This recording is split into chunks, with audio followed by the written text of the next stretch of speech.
E aí, pessoal, ligado no nosso canal Notícias da Hora, tudo bem com vocês? Eu espero que sim. Eu espero que você possa prestar bastante atenção na matéria que nós vamos trazer hoje aqui no canal para acabar com uma fake relacionada à nova lei que traz aí uma proteção sobre o super endividamento. Você já deve ter visto aí no YouTube, nas redes sociais, vários canais falando, vários blogs sobre o quanto essa lei foi benéfica para você em relação a esse assunto. Mas a gente está aqui para esclarecer alguns pontos e explicar que nem tudo que você está vendo é favorecido a você. Vamos deixar bem claro quem nesse momento está saindo beneficiado com essa lei e como o Congresso pode derrubar os vetos que o presidente colocou no projeto de lei em questão. Vem comigo, presta bastante atenção, assiste até o final para você não ser enganado. Se inscreve no canal, ativa o sininho de notificações para ficar ligado no conteúdo e o mais importante, passe conhecimento, tá bom? Bolsonaro sancionou a lei do superendividamento, mas atende primeiramente aos bancos e veta pontos significativos. Vetos apresentados na última quinta-feira ainda podem ser derrubados pelo Congresso. Após quase 10 anos de tramitação no Congresso, o projeto de lei que criou a lei do superendividamento foi sancionado na última quinta-feira. A matéria foi sancionada com vetos pelo presidente da República, Jair Bolsonaro, ainda sem partido. Há pontos significativos que ainda beneficiam, sabe quem? Os bancos relacionados à oferta de crédito consignado. De acordo com o Instituto Brasileiro de Defesa do Consumidor, o IDEC, o governo informou que foi vetado o item que estabeleceria que nos contratos de crédito consignado, a soma das parcelas reservadas para o pagamento das dívidas não poderia ser superior a 30% da remuneração mensal do consumidor. Também foi vetado o dispositivo que proibia expressamente e implicitamente na oferta de crédito consignado, ou seja, publicitária ou não, fazer referência a termos como sem juros ou com taxa zero. Aquela situação que todo mundo sabe que não acontece. Você vai fazer uma parcela, vamos supor que você pegue R$1.000 de empréstimo e vai pagar 12 parcelas de R$110, ou seja, já entrou juros na situação. E outra coisa, as parcelas sem juros que vem no anúncio, geralmente é relacionada ao número, ou seja, a quantidade de parcelas que você vai pagar, porque os juros já está embutido na hora que você vai fazer o cálculo da sua dívida, ok? A aprovação relacionada a esse assunto é uma vitória, sem dúvida, com os vetos a pontos que ficam muito superficiais na defesa do consumidor, em especial para você que é idoso, mas existe a possibilidade da derrubada dos vetos ou lutarmos por uma legislação específica de crédito consignado. De toda forma, nosso trabalho continua na busca por uma proteção melhor contra os abusos na oferta de consignados e pela concretização do CDC, que é o Código de Defesa do Consumidor, na proteção dos superendividados, afirma Ione Amorim, economista e coordenadora do Programa Financeiro do IDEC. Os vetos apresentados na última quinta-feira ainda podem ser derrubados pelo Congresso. O veto presidencial deve ser apreciado dentro de um prazo de 30 dias por uma sessão conjunta de deputados e senadores que podem manter ou derrubar. A tramitação da matéria no Congresso Nacional durou quase 10 anos e contou com a pressão e o apoio do IDEC. A lei do superendividamento cria um capítulo específico no CDC sobre a prevenção e tratamento do cidadão, que nesse momento se encontra superendividado. Esta mudança é considerada a primeira positiva em 31 anos. Entre as novas regras está a determinação imprescindível de que, a partir de agora, os consumidores terão direito a renegociar suas dívidas com todos os credores ao mesmo tempo, com a garantia de mínimo existencial do salário do devedor para as despesas básicas. a aprovação da lei de superendividamento proporcionará aos consumidores, além da recuperação financeira, o resgate do seu poder de compra e sua dignidade, interrompendo o ciclo de cobranças constrangedoras. Quem nunca recebeu uma cobrança de uma outra pessoa na sua casa?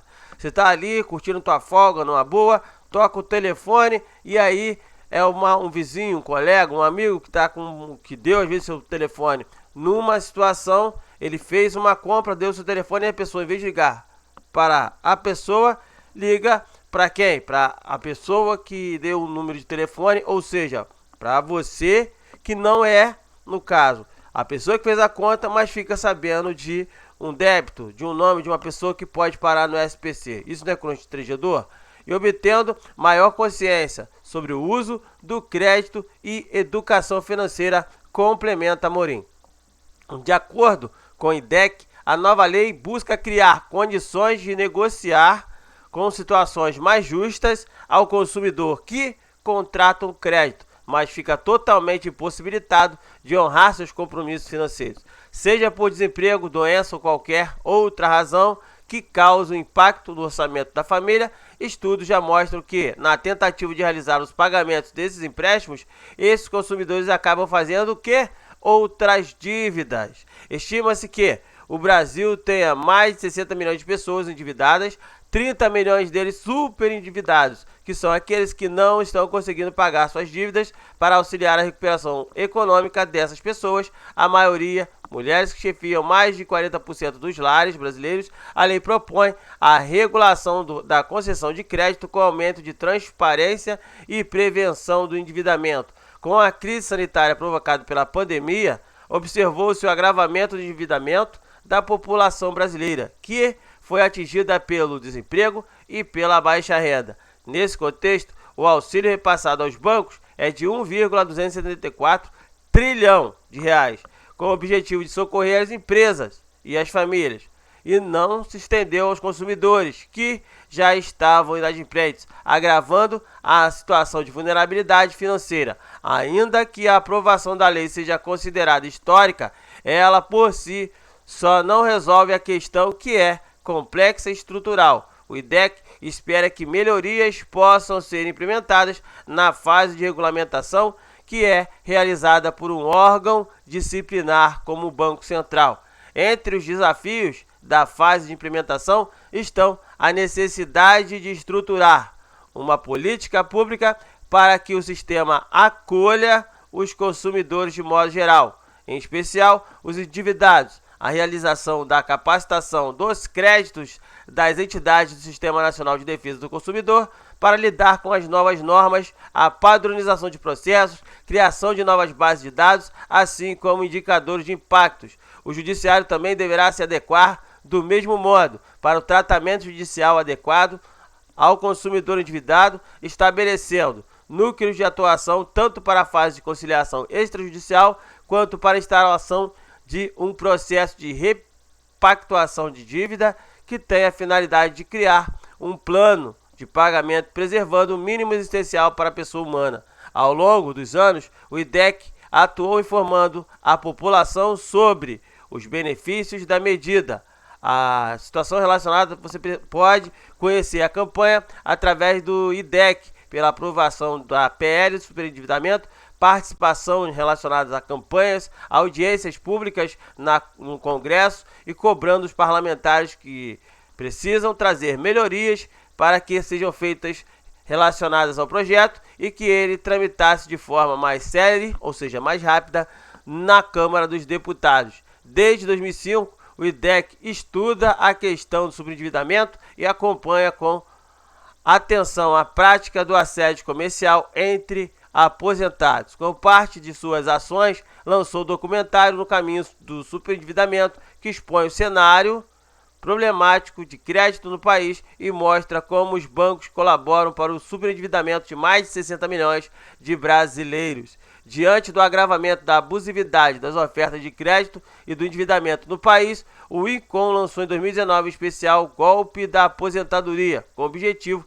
de orientar os consumidores em razão ao assédio de ofertas de crédito.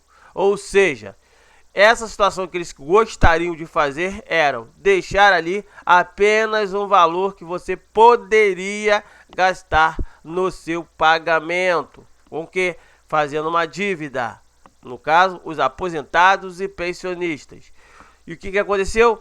O governo federal vetou essa situação, porque ele ia limitar o banco em relação a você. Se você já tem um empréstimo, ele não vai poder liberar outro empréstimo para você.